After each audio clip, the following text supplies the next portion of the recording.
YouTube channel Shri हरे नमः को like, share, subscribe करें। धन्यवाद। बिना रूप वाली जो कन्या थी वो रूठ करके वहां से और कहीं दूसरी जगह चली गई। कहा कि चलो, ये कहते हैं कि मैं तो इस अवतार में केवल जानकी की ही जयमाला धारण करूंगा और कोई को जयमाला पहराने का मेरे लिए अधिकार नहीं दूंगा। तो शायद इसमें नहीं, नवम पुष्प हो तो निकाल।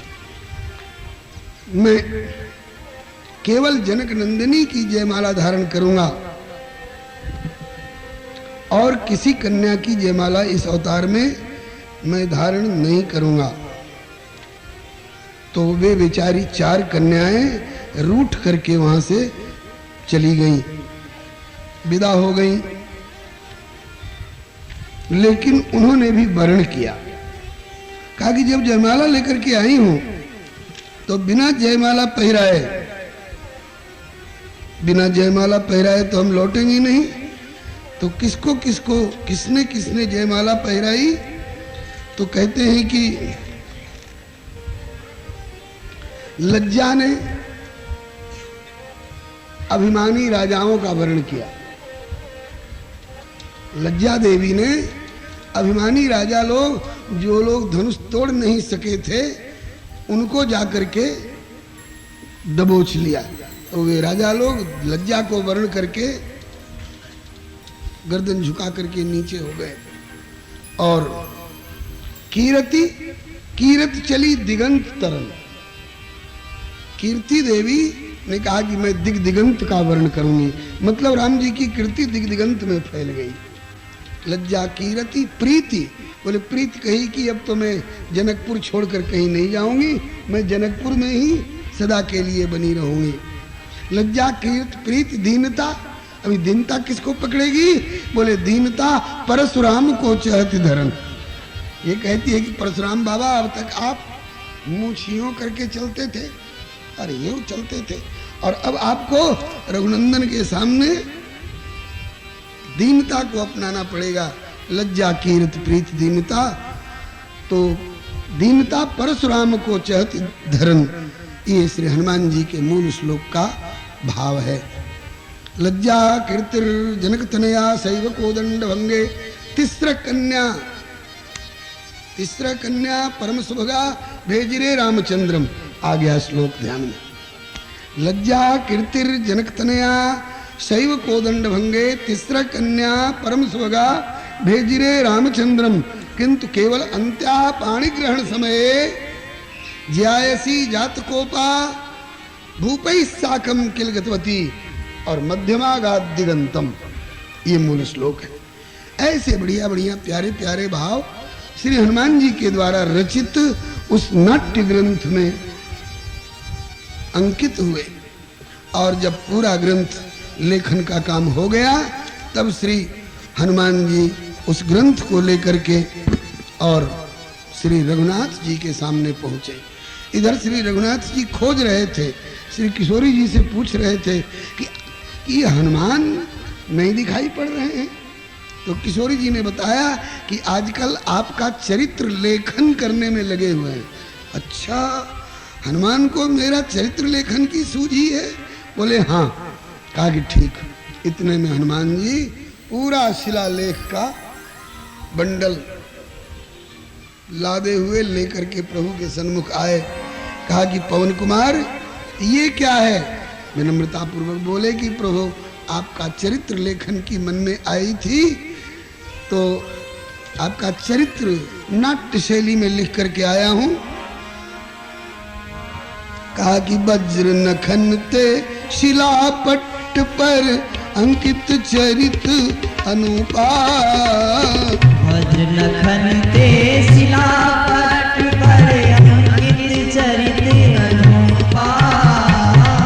प्रभु की रति कमनीय रसिक रमणीय परम रस रूपा। प्रभु की रति कमनीय रसिक रमणीय परम रस रूपा। राखे नाम, इस ग्रंथ का नाम क्या रखे हो? तो राखे नाम महानाटक, इस ग्रंथ का नाम महानाटक रखा है मैंने, नामकरण महानाटक।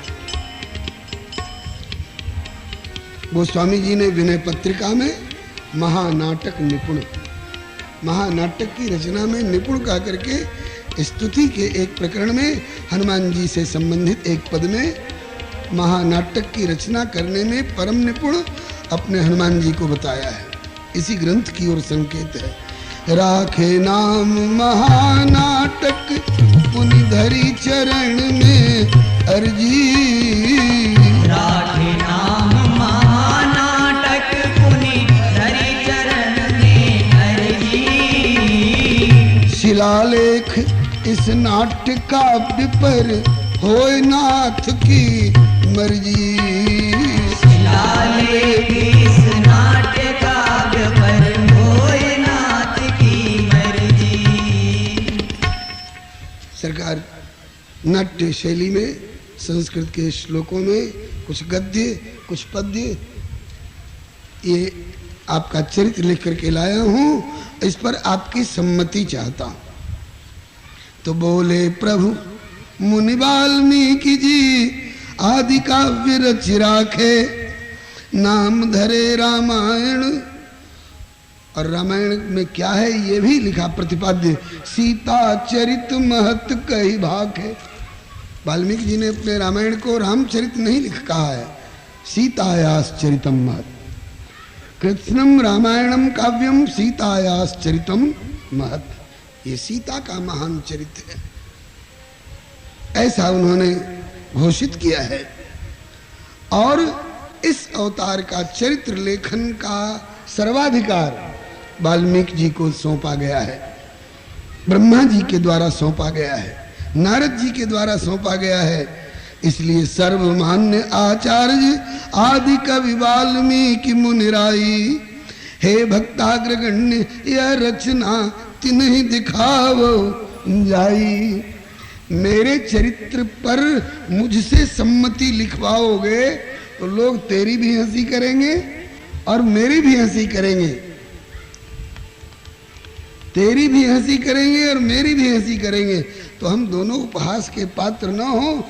इसलिए मुझसे सम्मति, मेरे चरित्र पर मुझसे सम्मति मत लिखवाओ। तब किससे लिखवावें?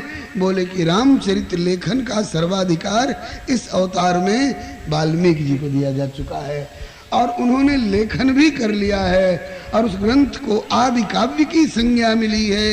उसमें सीता या चरितम महत का उद्घोषण भी हो चुका है और वो वाल्मीकि रामायण आदि काव्य तो कहलाता ही है, पंचम वेद की संज्ञा भी उसकी हो चुकी है, पंचम वेद की संज्ञा हो चुकी है।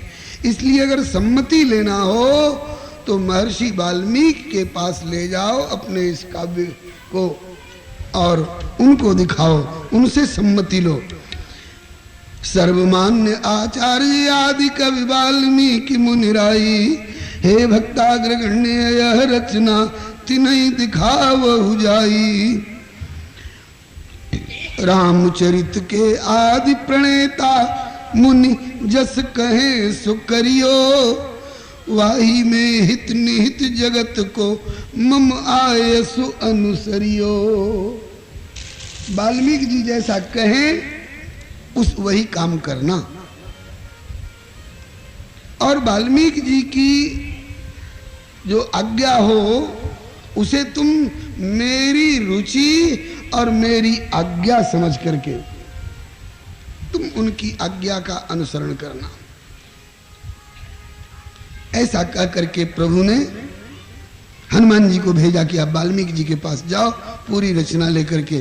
तो सुनि प्रभु बचन तुरत मारुत सुत वाल्मीकि ढिग जाई, प्रभु आयसु अनुसार सरस निज रचना मुनि दिखाई। वाल्मीकि जी ने दूर से आते हुए हनुमान जी को वो बड़ा भारी शिलालेख का पूरा बंडल लिए हुए आते हुए देख करके आश्चर्यचकित हुए, उठकर खड़े हुए, आइए आइए पवन कुमार आपका स्वागत है, कैसे पधारना हुआ, ये बंडल कैसा है। तब इन्होंने बताया कि प्रभु ने मुझे आपके पास भेजा है। किस लिए? कहा कि मैंने भी प्रभु की प्रेरणा से एक रामचरित्र लिखा है नाट्य शैली में, मैं प्रभु के पास ले गया। प्रभु इस पर आपकी सम्मति मिले।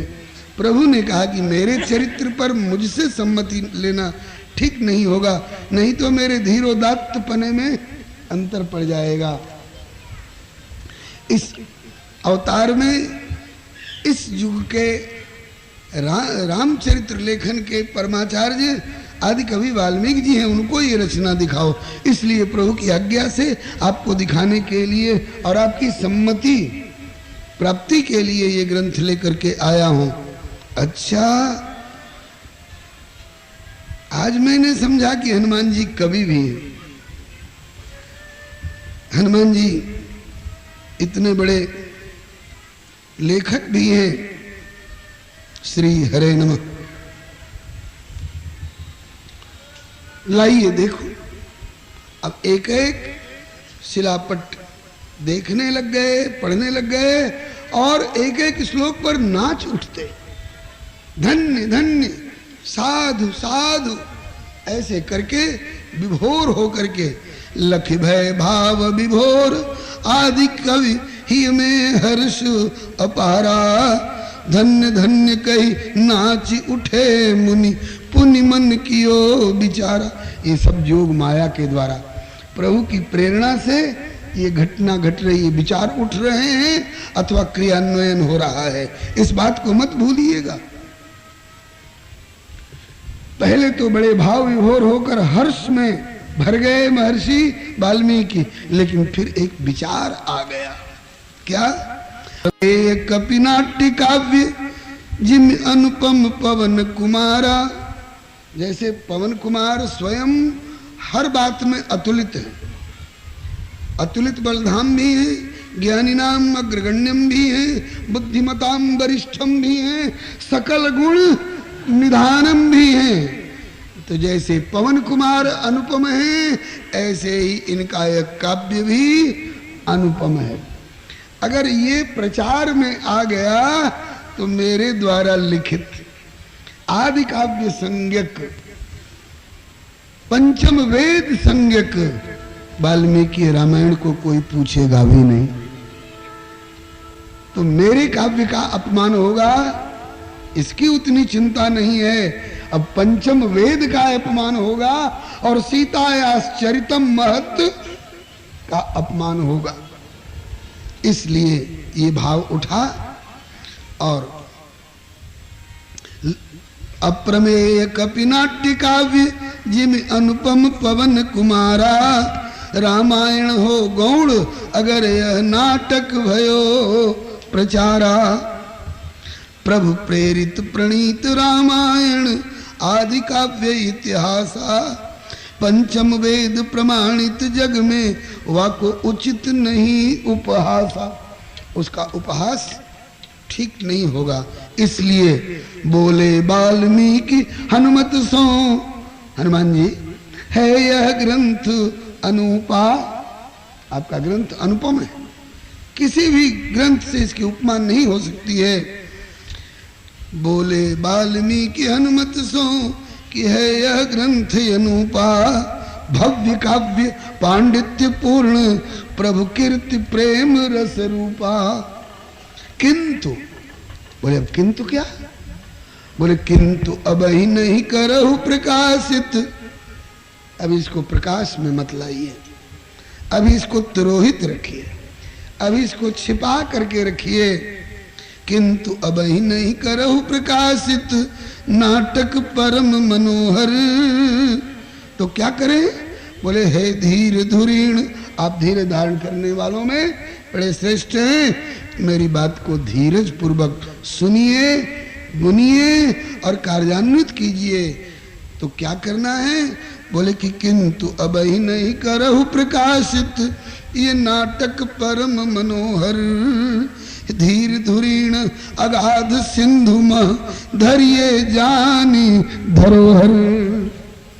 इसको समुद्र में धरोहर जान करके रख दीजिए। जैसे कोई कीमती पदार्थ सुरक्षा की दृष्टि से बैंक में अथवा बैंक में भी लॉकर में रखा जाता है, सुरक्षित रहे, समय पर काम लिया जाएगा जब समय आएगा तब।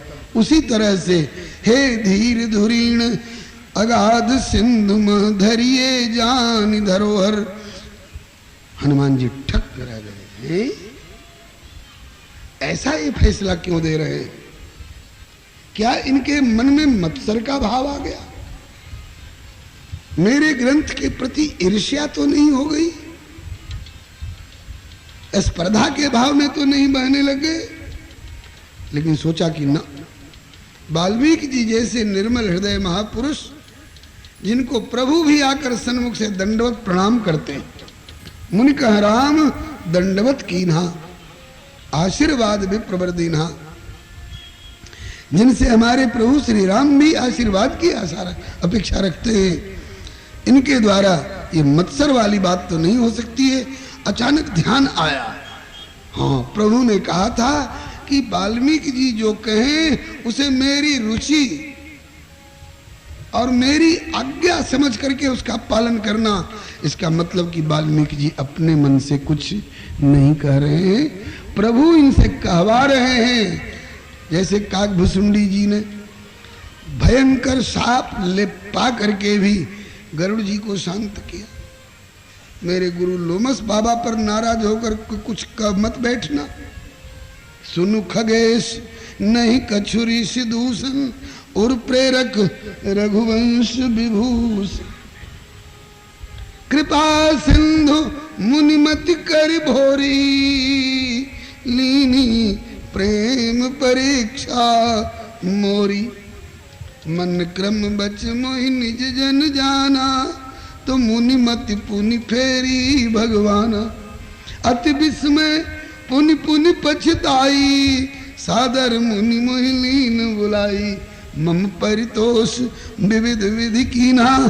तब उसके बाद हर्षित राम मंत्र तब दीना, इसके बाद मुनि मोहि कछुक काल त राखा, रामचरित मानस पुनि भाखा।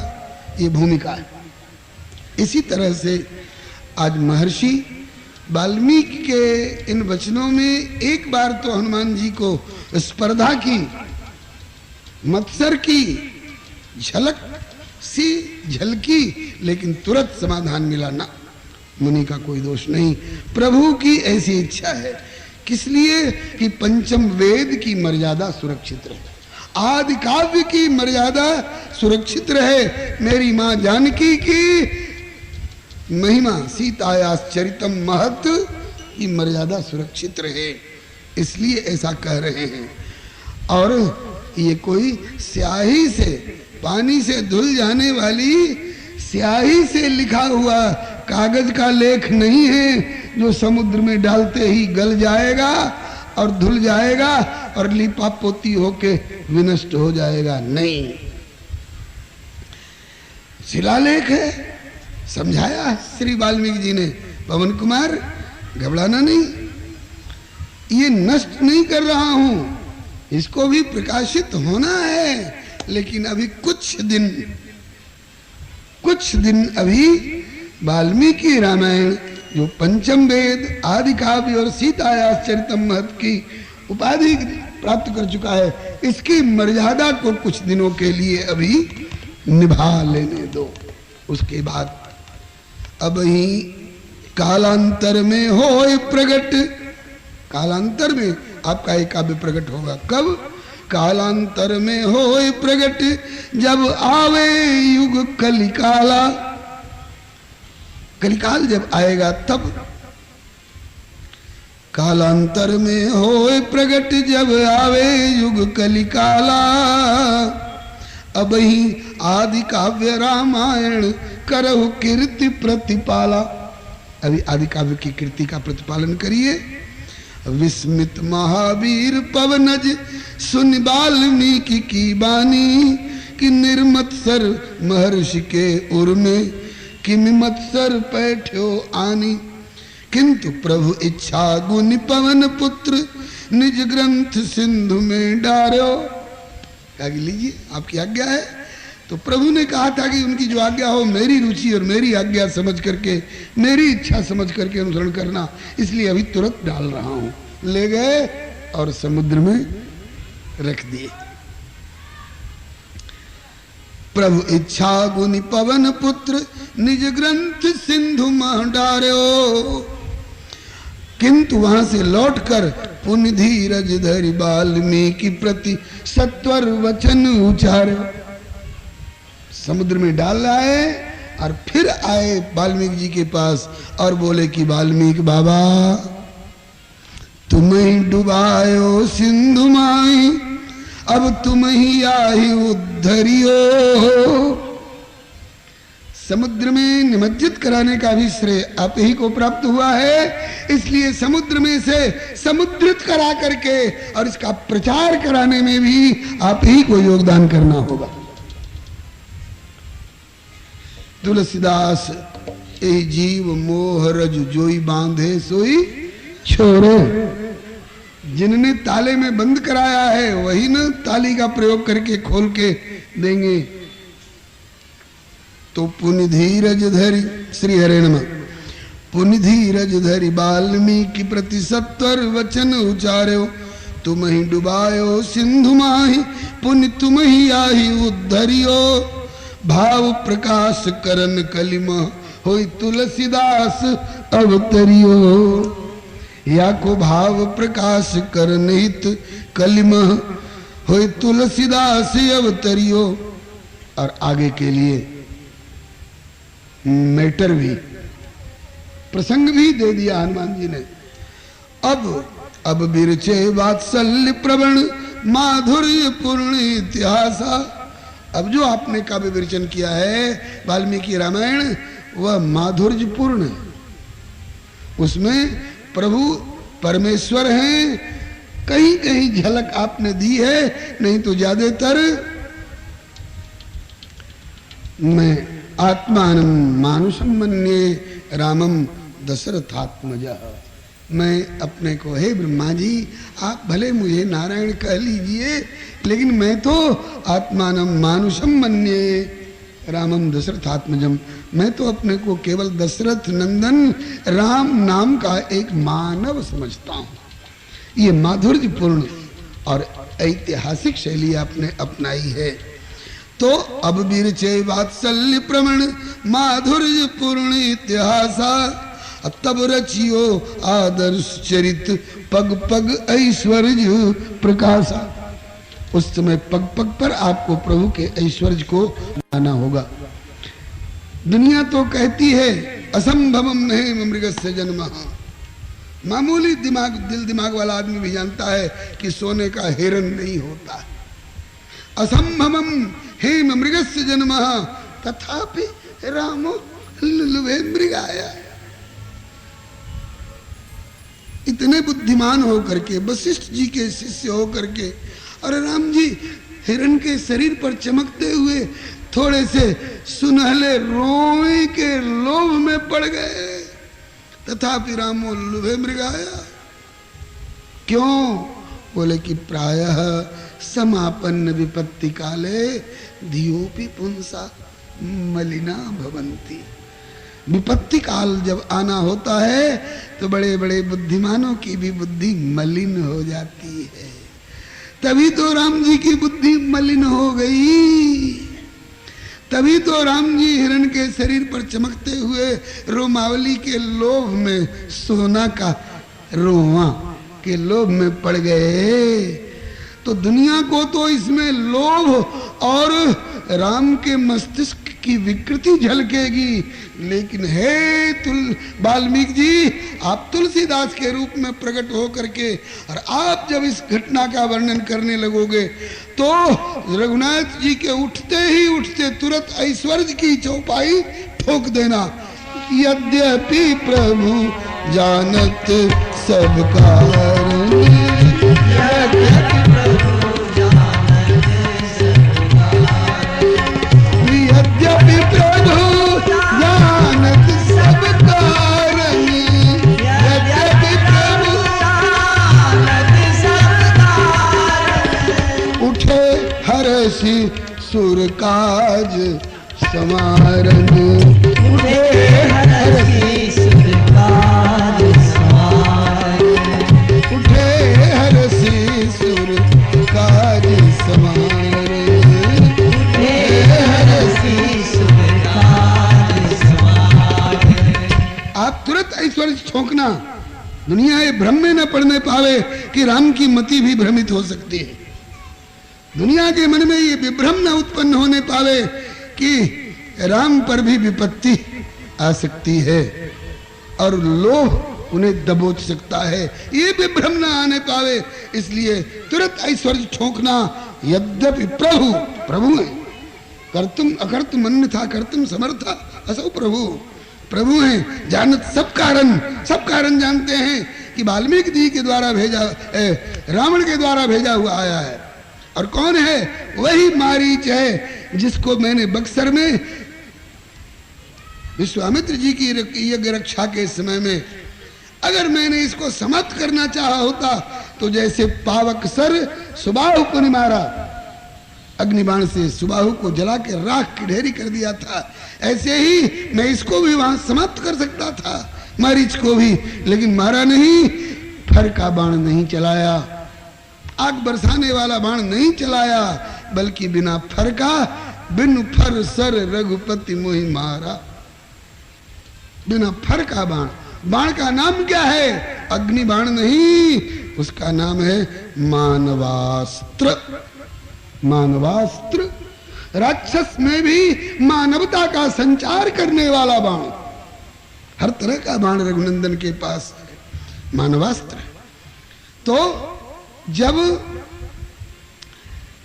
मारीच को कनक मृग के रूप में देखकर उसके पीछे दौड़ रहे हैं, तो प्रभु तो पहचान रहे हैं कि रे तो वही मारीच है जिसको मैंने अधमरा करके सागर पार फेंक दिया था, जीवित छोड़ दिया था। किस लिए? आज की मेरी इस लीला में इसका योगदान रहेगा। ये वही तो मारीच है। यद्यपि प्रभु जानत सब कारण, तथापि उठे। क्यों उठे? बोले कि सुरकाज समारन, जन डर पहु मुनि सिद्ध सुरेशा, तुम्हें लाग धरि हूं नरवेशा, हरि हूं सकल भूमि गरुआई, निर्भय हो देव समुदायी, निर्भय हो देव समुदायी। तो ये तो वही मारीच है, खूब जानते हैं। यद्यप प्रभु जानत सब कारण, इसके और भी बड़े बड़े सुंदर सुंदर रहस्य हैं। तो श्री हनुमान जी ने उसी समय वाल्मीकि जी को संकेत दिया कि अब वीरचेद वात्सल्य प्रमण माधुर्य पूर्ण इतिहासा, और तब रचियो आदर्श चरित पग पग ऐश्वर्य प्रकाश। पुष्प वाटिका में, जनकपुर की पुष्प वाटिका में श्री राम जी का और श्री सिया जी का पहले पहल इस अवतार में प्रथम साक्षात्कार होने जा रहा है। शरद पूर्णिमा का प्रभात है और इनकी दृष्टि उनसे और उनकी दृष्टि इनसे मिली, और श्री राम जो अब तक चंद्र थे वो चकोर हो गए, और जो सिया जी अब तक इनसे ओझल थी वे सिया जी चंद्र हो गई। दुनिया के लोचन चकोरन के चंद्र, और फुलवरिया में हो गए चकोर। अब यहां पर दुनियादारी वाले लोग कहीं ऐसा न मान बैठे कि जैसे सह शिक्षा में पलने वाले युवक और युवती आपस में निगाहें चार हो गई तो तेरा मेरा प्यार हो गया, और तुरंत कोर्ट मैरिज हो गया, और अगले दिन तलाक हो गया। कहीं उस तरह का कलयुगी युवक युवतियों के प्यार और लव मैरिज और डाइवोर्स वाला भ्रम कोई न कर ले श्री राम के चरित्र में। इसलिए हे वाल्मीकि जी, उस समय जब इस प्रसंग को लिखना तो उसमें ये चौपाई जरूर देना ऐश्वर्य वाली कि चली अग्र करी प्रिय सखी सोई, चली अग्र करी प्रिय सखी सोई, चली अग्र करी प्रिय सखी सोई। प्रीति पुरातन, प्रीति दुनियादारी में अब संबंध जुड़ने वाला है नहीं। श्री राम कब से हैं? जब से दशरथ जी के घर में पैदा हुए। जानकी कब से हैं? जब से जनक जी के द्वारा जोते जाने के समय हल्की नोक से धरती में से प्रकट हुई हैं, तब से सीता हैं? नहीं, अभी जनक जी का जन्म भी नहीं हुआ था, अभी दशरथ जी की पैदाइश भी नहीं हुई थी। अभी दशरथ जी पूर्व जन्म में स्वयं मनुवर शत्रुपा के रूप में तप कर रहे थे, और उसी समय प्रभु सर्वज्ञ दास ने जानी मांग मांग बर भई नब्बानी आए, दर्शन दिए, नील सरोरुह नीलमणि नील नीरधर श्याम, लाज है तन शोभानी निरख कोट कोट शतकाम। अकेले नहीं बल्कि वाम भाग शोभित अनुकूला, आदि शक्ति छवि निधि जगमूला। उस समय इनका नाम क्या था? अभी जनक जी का जन्म भी नहीं, दशरथ जी का जन्म भी नहीं। दशरथ जी पूर्व जन्म में तप का फल प्राप्त करने के लिए प्रभु का आवाहन कर रहे हैं, प्रभु आके दर्शन दे रहे हैं। उस समय भी कुछ नाम रहा होगा इनका। हाँ जी, उस समय नाम था। क्या नाम था? गोस्वामी तुलसीदास बन करके आपको खोलना पड़ेगा कि कौन दर्शन देने आए हैं। बोले भ्रिकुटी विलास जासु जग होई, राम बाम दिस सीता सोई। सीता और राम दशरथ जी के जन्म से पहले, हाँ जी, मनु जी के तपक काल में राम और सीता। हाँ जी, राम और सीता। क्यों? बोले कि प्रीति पुरातन नित्य सिद्ध सनातन दाम्पत्य है ये, साकेत के दिव्य दंपति,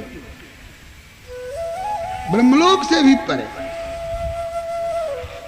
ब्रह्मलोक से परे विरजा, विरजा से परे परव्योम, परव्योम से भी ऊपर साकेत गोलोक वैकुंठ, उसमें साकेताधीश श्री राम और साकेताधीश्वरी श्री सीता ये आकर मनु जी को दर्शन दे रहे हैं।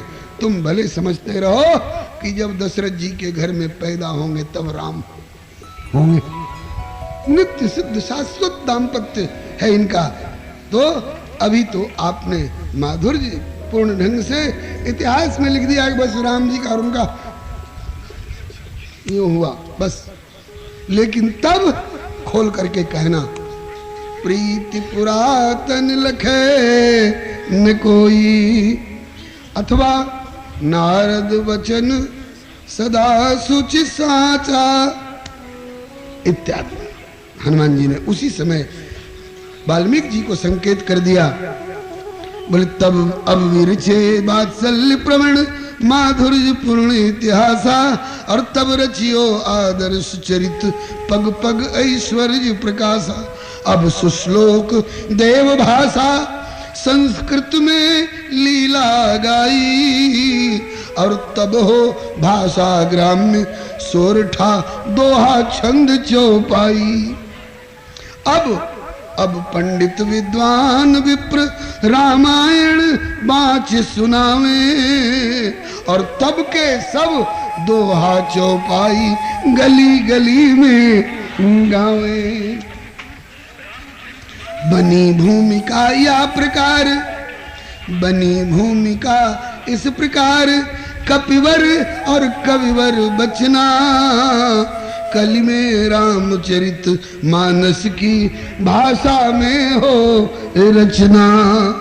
प्रगटे जग आचार संहिता, मानस आचार संहिता है, कोड ऑफ कंडक्ट।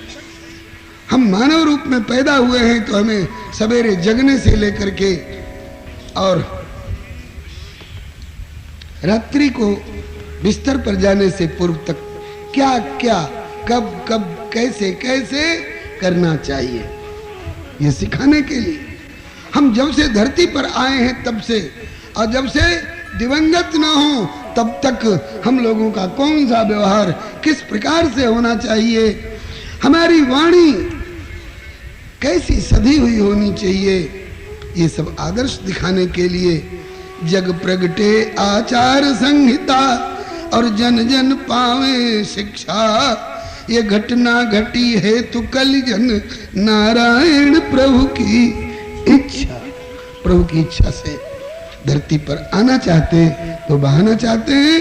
अब इन दोनों को भेजना चाह रहे हैं, हनुमान जी को भेजना चाह रहे हैं और वाल्मीकि जी को भेजना चाह रहे हैं। तो इसके लिए ये रामायण का और महानाटक का बहाना बना लिया प्रभु ने। प्रभु ने कहा कि हनुमान, तुमने इस ग्रंथ का नाम क्या रखा है? कहा कि महानाटक।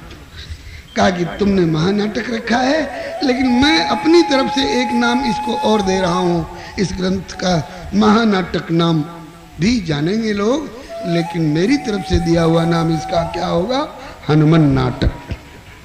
मेरे प्यारे हनुमान का लिखा चरित्र है। पहले चरित्र मेरा है, लेकिन मेरे प्यारे हनुमान का लिखा हुआ है, इसलिए महानाटक के साथ साथ इसे हनुमान नाटक का करके भी लोग जानेंगे। आज समुद्रगत करा देने वाली चर्चा तो सुनी आपने, अब कल समुद्र से उद्धृत कराने वाली चर्चा, इसकी चर्चा प्रभु कृपा से कल होगी। आज करीब 10-15 मिनट ज्यादा आपका समय ले चुका हूं, लेकिन आपकी रसिकता और आपकी दयालुता आशा है कालातिक्रमण दोष के लिए क्षमा करेंगे।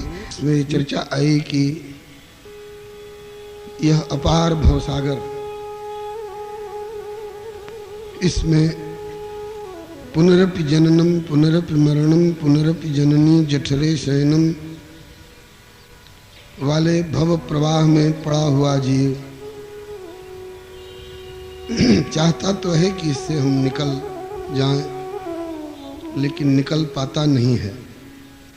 इसके लिए वेद ने, पुराणों ने, शास्त्रों ने बहुत बहुत उपाय बताए हैं, लेकिन संस्कृत वाङ्मय में वे उपाय होने के कारण और संस्कृतज्ञता का अभाव हो जाने के कारण लोग समझ नहीं पा रहे थे कि हम भवसागर से पार कैसे जा सकते हैं। कितने उपाय किस किस पात्र के लिए कैसे कैसे बताए गए हैं, इसका निर्णय नहीं हो पा रहा था। इसके लिए प्रभु ने कुछ परिस्थिति ऐसी बना दी जिससे कि महर्षि वाल्मीकि को श्री तुलसीदास जी के रूप में अवतरित होने का अवसर मिले। कल यह भी बताया गया था कि हम लोगों को भवसागर से किनारे लगाने के लिए प्रभु कभी स्वयं अवतार लेकर आते हैं, कभी अपने प्यारे सक्षम समर्थ पार्षदों को ही भेजते हैं। तो जब धरती पर आना चाहते हैं प्रभु, तो इसके लिए कोई बहाना चाहते हैं। तो कभी किसी के भजन तप का, उनके प्रति दिए गए वरदान का, और कभी किसी को भिड़ा करके और श्रापा श्रापी करा करके कोई परिस्थिति ऐसी उत्पन्न कर देते हैं जिससे कि बात उनकी तरफ से बिगड़ती हुई सी लगे। अरे जिन पर शाप लगेगा, जिनको प्रभु से और उनके धाम से बिछुड़ना पड़ेगा, उनको तो बिगड़ती हुई सी लगेगी, लेकिन एक की बिगड़ी के कारण अगर असंख्य की बिगड़ी बन रही हो तो इसको प्रभु बाद में खोलकर बता भी देते हैं कि मेरी ऐसी इच्छा है। और ऐसी इच्छा इसलिए है कि व्यष्टि के बिगाड़ में समष्टि का कल्याण हो रहा हो, तो उसको झेल लेने में जगत का हित है। कल आपने सुना कि श्री हनुमान जी ने महानाटक नाम का ग्रंथ लिखा शिला लेख के रूप में। प्रभु से सम्मति चाही। प्रभु ने महर्षि वाल्मीकि के पास भेजा, ये कह के भेजा कि महर्षि वाल्मीकि इस अवतार के चरित्र लेखन के विशेषाधिकार प्राप्त महानुभाव घोषित हो चुके हैं और उन्होंने पंचम वेद अथवा आदि काव्य अथवा सीतायास चरितम महत् का उद्घोष करते हुए और वाल्मीकि रामायण की रचना कर ली है। मेरे चरित्र पर मेरी सम्मति लेना न तुम्हारे लिए उपयुक्त होगा न मेरे लिए उपयुक्त होगा। सम्मति लेनी हो तो महर्षि वाल्मीकि से सम्मति लो। हनुमान जी अपना वह ग्रंथ जिसको हनुमान जी ने अपनी तरफ से महानाटक नामक ग्रंथ की संज्ञा दी है, प्रभु ने एक नाम अपनी ओर से भी दिया कि मेरे प्यारे हनुमान का लिखा हुआ ग्रंथ है, इसलिए इसका नाम होगा हनुमान नाटक। प्रभु की आज्ञा से श्री हनुमान जी ने यह ग्रंथ शिलालेख के रूप में महर्षि वाल्मीकि को दिखाया। वाल्मीकि जी ने इस पर हर्ष और उल्लास व्यक्त किया। ग्रंथ जैसे आप स्वयं अनुपम है, ऐसे ग्रंथ भी अनुपम है, किंतु यह इतना उत्कृष्ट ग्रंथ है, इतना श्रेष्ठ ग्रंथ है कि अगर ये प्रकाशन में आ जाए अभी तो पंचम वेद, आदि काव्य और सीतायास चरितम महत् की संज्ञा प्राप्त वाल्मीकि रामायण गौण हो जाएगा। और पंचम वेद और सीतायास चरितम महत् अथवा आदि काव्य का उपहास होना ठीक नहीं है। इसलिए कुछ दिनों के लिए अपने इस संस्कृत भाषा में लिखे गए नाट्य काव्य को समुद्र में धरोहर के रूप में आप पधरा दो।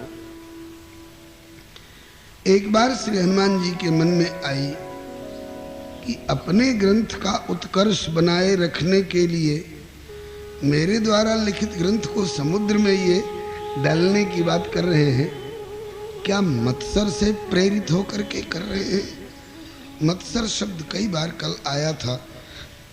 जो विज्ञ लोग हैं वो तो जानते हैं और बाकी लोग सोच रहे होंगे कि ये मत्सर क्या चीज है। पर उत्कर्ष असहनम मत्सरः, अपने से किसी को बढ़ा चढ़ा जानकर देख करके और उनके उस बढ़े चढ़े पने को न सह सकना हृदय में, इसी का नाम है मत्सर दोष। लोक में ईर्ष्या अथवा मैं उनको नीचे गिरा करके मैं अपने को ऊपर उठा लूं, स्पर्धा इत्यादि कई नामों से पुकारा जाता है। तो क्या वाल्मीकि जी मत्सर से प्रेरित होकर अपने ग्रंथ का उत्कर्ष बनाए रखने के लिए मेरे ग्रंथ को मटिया मेट करना चाह रहे हैं? बोले ऐसा नहीं हो सकता, क्योंकि ये बहुत ऊंचे व्यक्तित्व वाले महापुरुष हैं और प्रभु ने इनके यहाँ आने से पहले मुझे सावधान कर रखा है कि वाल्मीकि जी जो भी निर्णय दें उसे तुम मेरी इच्छा और मेरा संकल्प जान करके उसका अनुसरण करना।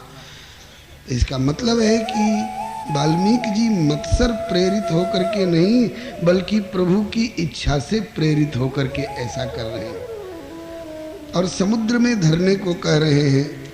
अगर यह ग्रंथ कागज पर लिखा गया होता, स्याही से लिखा गया होता तो समुद्र में डालने पर नष्ट हो जाता, किंतु शिलालेख है, हजारों वर्षों तक पड़ा रहेगा समुद्र के अंतराल में, तो भी इसका कुछ बिगड़ेगा नहीं। या ज्यों का त्यों जैसे बैंक में और लॉकर में रखी हुई वस्तु धरोहर रूप में सुरक्षित रहती है, ऐसे ही सुरक्षित रहेगा यह ग्रंथ। महर्षि कह रहे हैं कि कालांतर में प्रकाश में आएगा, तो मैं भी इसका अनुमोदन कर दूं। जब प्रभु की ऐसी इच्छा है तो हम लोग तो उनकी इच्छा के अनुसरण करने वाले समर्पित शरणागत लोग हैं।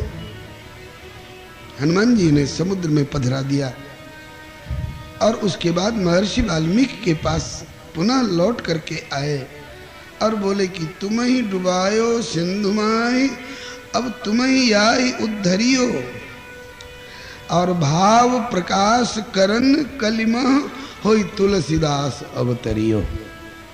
ये है वाल्मीकि जी को तुलसीदास जी के रूप में अवतरित होने की भूमिका। आप सोच रहे होंगे, कोई सोच सकते हैं कि ये तुम्हारी दिमाग की उपज है, ये तुम्हारी दिमागी कल्पना है। कहते हैं कि नहीं, गोस्वामी श्री तुलसीदास जी के समकालीन कवि हुए हैं श्री बाबा बेणी माधवदास जी।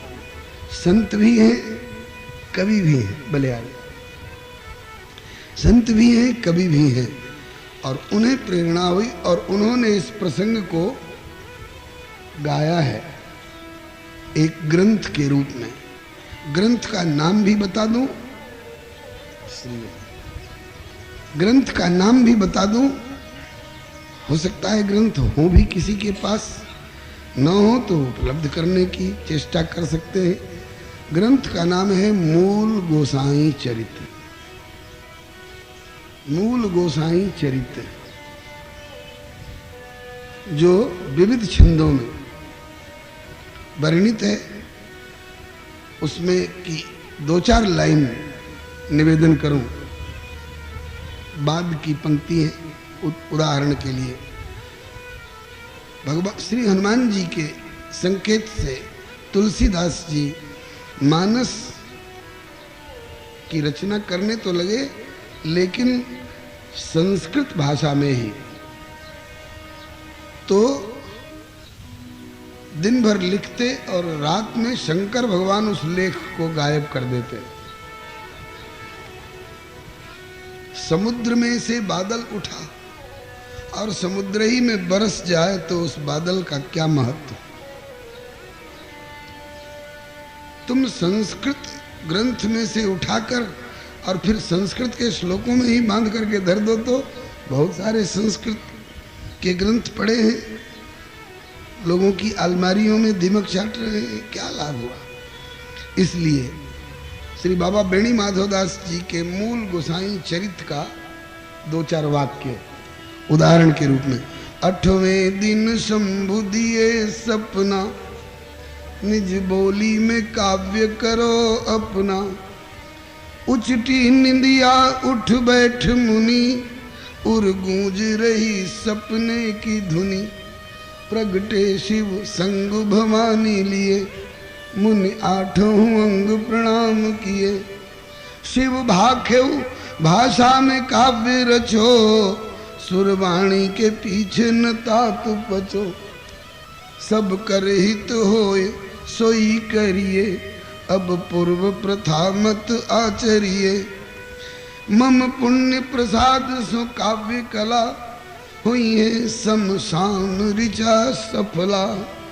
हुई है समसान ऋचा सफला। ये मूल गोसाई चरित्र नामक काव्य ग्रंथ की मूल पंक्तियां हैं जो बाबा श्री बेणी माधवदास जी जैसे संत कवि ने, जो गोस्वामी जी के समकालीन उन्होंने लिखा है। इस ग्रंथ का प्रकाशन और भी कई जगह से हुआ होगा। कुछ वर्ष पूर्व श्री सुदामा कुटी से, श्री रामानंद पुस्तकालय से बाबा श्री गणेश दास जी महाराज, जिनने 4 खंडों वाली भक्तमाल प्रकाश में ला करके और बहुतों का कल्याण किया है, उनके द्वारा प्रकाशित ग्रंथ है। मूल पंक्तियों के रूप में भी और इसके गद्यात्मक अर्थ के रूप में भी। अब पता नहीं अब सुलभ है या उठ गई है सुलभ। श्री हरिचरण दास जी बता रहे हैं कि अभी भी यह मूल गोसाई चरित्र श्री रामानंद पुस्तकालय, श्री सुदामा कुटी वृंदावन से सुलभ है। उसी ग्रंथ के आधार पर ये महर्षि वाल्मीकि और श्री हनुमान जी के संवाद वाला प्रसंग प्रस्तुत किया गया है। रेफरेंस के लिए ये बात आपकी जानकारी में डाल दी गई। आइए इसके बाद अब जब हनुमान जी ने कहा कि तुम ही डुबायो सिंधु माही, हे वाल्मीकि जी आपके कहने से मैंने समुद्र में रख दिया इस शिलालेख को,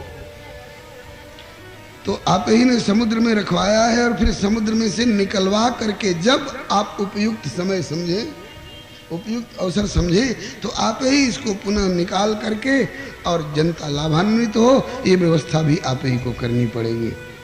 अब मैं इधर से निश्चिंत रहता हूं। तब महर्षि वाल्मीकि ने कहा कि ठीक है, जब मेरे वचनों में आपको हरि इच्छा का दर्शन हो रहा है तो मुझे भी आपके वचनों में हरि इच्छा का दर्शन हो रहा है।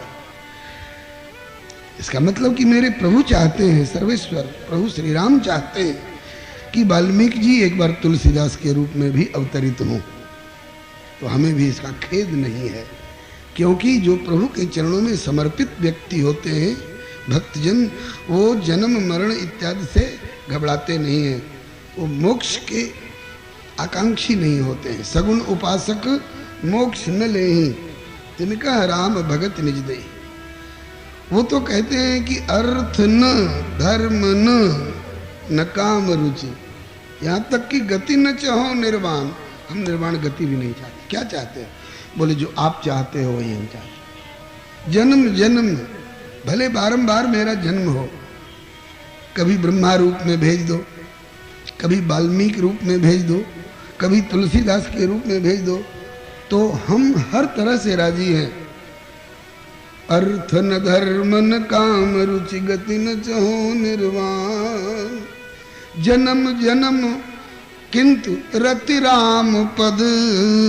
आपके चरणों में रति बनी,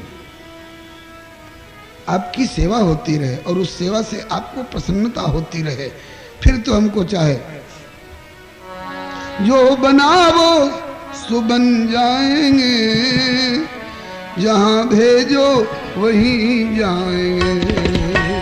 जो बनाओ सो बन जाएंगे, जहां भेजो वहीं जाएंगे। किसी देश में रहे, किसी भेष में रहे, किसी देश में रहे, किसी देश में रहे, किसी देश में रहे, किसी भेष में रहे, किसी देश में रहे, किसी देश में रहे। पर तुम्हारे ही कहलाएंगे, जहाँ भेजो वहीं जाएंगे। पर तुम्हारे ही कहलाएंगे, जहाँ भेजो वहीं जाएंगे। इस हरि इच्छा का अनुसरण करने वाले इन दोनों विभूतियों ने, वाल्मीकि जी ने कहा कि समुद्र में धर दो, धर देते। हनुमान जी ने कहा कि आप ही ने धरवाया, आप ही को इसका उद्धार कराने के लिए, जगत में प्रचार कराने के लिए फिर धरती पर आना पड़ेगा। तो आ जाएंगे। ये है समर्पण, ये है शरणागति का सही सिद्धांत। जब हनुमान जी ने कहा कि तुम्हें ही डुबायो सिंधु माहि, पुण्य तुम्हें ही आहि उद्धरियो, भाव प्रकाश करन कलिमह होय तुलसीदास अवतरियो। तो इस पर महर्षि वाल्मीकि के उद्गार, भक्तराज पवन कुमार, आप भक्तराज हो, भक्ताग्रगण्य। भक्तराज तब वचन यह मम हित आशीर्वाद, जन्म पाए रघुनाथ को पुनि गाऊं गुणानुवाद। एक बार तो वाल्मीकि रामायण का गान कर ही चुका हूँ, लेखन कर ही चुका हूँ, अब फिर प्रकट होकर के तुलसीदास के रूप में फिर और गुणगान करूंगा। संस्कृत में किया हूँ और उस बार लोक भाषा में करूंगा। प्रभु की यही इच्छा है, तो हमको भी कोई इसमें इतराज वाली बात नहीं है। हनुमान जी खिल उठे, बहुत प्रसन्न हुए कि पुनर्जन्म से बहुत लोग घबराते हैं। पुनरपि जननम पुनरपि मरणम पुनरपि जननी जठरे शयनम, इस संसारे खलु दुस्तारे कृपया पारे पाहि मुरारे। लेकिन आपको पुनर्जन्म से घबराहट नहीं हुई, बल्कि आप कह रहे हैं कि पाए जन्म रघुनाथ को गाऊं गुणानुवाद। तो इस आपके उद्गार से मैं बहुत प्रसन्न हो रहा हूँ और आपको आश्वासन दे रहा हूँ मुने कि पुनर्जन्म को शोक नहीं, बल्कि ही में हर्ष अपार। तो जब जब कठिनाई पड़े करो सहाय तुम्हार। संसार है, संसार में जन्म लेने के बाद बहुत बहुत तरह की कठिनाइयां, काल बस, कर्म बस, स्वभाव बस, प्रकृति बस, वातावरण बस कठिनाइयां आती हैं। तो आप घबराना नहीं, आप मुझे याद किया करना, और जब जब कठिनाई होगी मैं स्वयं आकर के आपको सहारा दूंगा। हनुमान जी ने ये आश्वासन दिया, इसी पर समझौता हो गया। और फिर ये पंक्ति अब लागू हो रही है, कलि कुटिल जीव निस्तार हित वाल्मीकि तुलसी भाई। एक बात और थी, उन दिनों की सामाजिक दुर्वस्था, कथाएं बंद हो रही थी क्योंकि मुसलमानी शासन का जमाना था। अगर तुम अपने को हिंदू कहोगे तो तुम्हें जजिया टैक्स देना पड़ेगा, और नहीं तो हमारे शासन काल में तुम रहने नहीं पाओगे।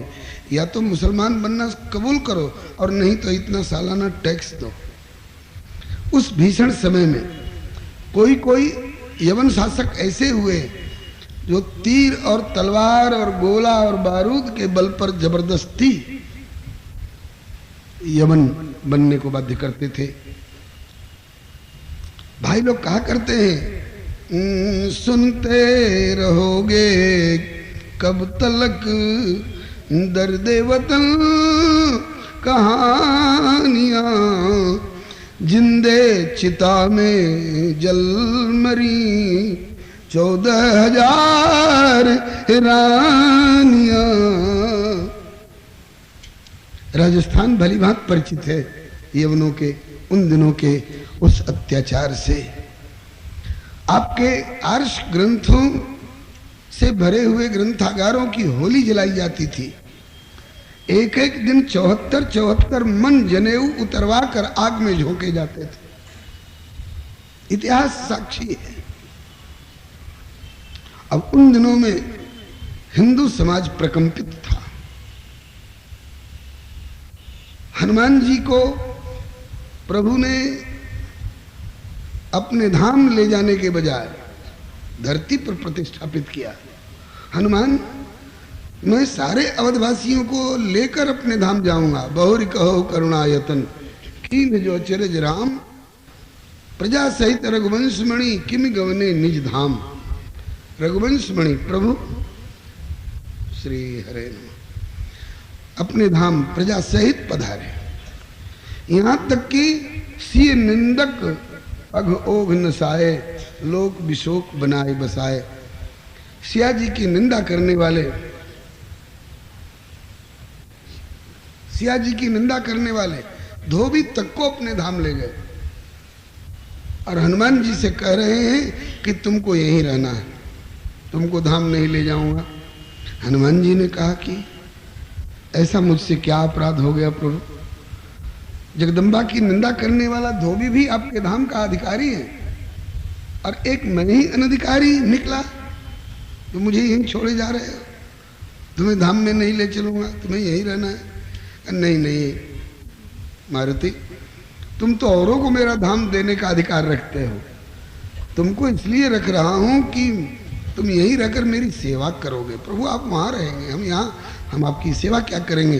बोले एक सेवा ऐसी है जो तुम कर सकते हो मुझसे दूरस्थ रह करके ही। कौन सी? ताकि जब जब मेरे भक्तों पर संकट पड़ता है, ये मुझे पुकारते हैं, दौड़ो प्रभु ग्राह से मेरी रक्षा करो, दौड़ो प्रभु दुशासन मेरा चीर खींच रहा है, लज्जा बचाओ। तो मुझे बार बार अपना धाम से सैया और गरुड़ासन छोड़ छोड़कर भागना पड़ता है। अगर ये विभाग तुम संभाल लो तो मैं बहुत हद तक निश्चिंत रहूंगा।